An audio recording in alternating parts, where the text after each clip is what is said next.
Hi friends, డాగ్స్ని లేదా మీ పెట్స్ని యూట్యూబ్లో అమ్మాలంటే మా ఛానల్ వాట్సాప్ నెంబర్కి వీడియో పంపించండి. అలాగే మన ఛానల్ని ఇంకా సబ్స్క్రైబ్ చేయకపోతే వెంటనే సబ్స్క్రైబ్ చేసి పక్కనే ఉన్న బెల్ ఐకాన్ని యాక్టివేట్ చేయండి. Friends, let's start the video. Hi friends, welcome to our channel.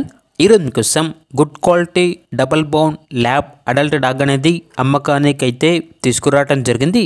Only 1 male dog available ఉంది. డాగ్ యొక్క ఏజ్ వచ్చేసి 9 months. అంతేకాకుండా చాలా యాక్టివ్గా ఉంటుంది. ఎటువంటి హెల్త్ ప్రాబ్లమ్స్ అనేవి ఏమీ లేవు. Very friendly dog. డీవార్మింగ్ మరియు vaccination up to date complete అయ్యాయి. ఇక లొకేషన్ వచ్చేసి తెల్లాపూర్, హైదరాబాద్. ఇక డాగ్ యొక్క ప్రైజ్ అనేది 11K అనగా 11,000. ప్రైజ్లో డిస్కౌంట్ అనేది కూడా ఇస్తారు. ఇక డాగ్ కావాలన్న వారు ఈ వీడియో కింద టైటిల్లో ఓనర్ నెంబర్ అనేది డిస్ప్లే చేయడం జరిగింది. ఓనర్కి కాల్ చేయండి. డాగ్ యొక్క పూర్తి వివరాలు అనేవి వెరిఫై చేసుకున్న తర్వాత మాత్రమే మీకు నచ్చితేనే తీసుకోండి. అలాగే మన ఛానల్ని ఇంతవరకు సబ్స్క్రైబ్ చేయకపోతే సబ్స్క్రైబ్ చేయండి. Thank you. By by.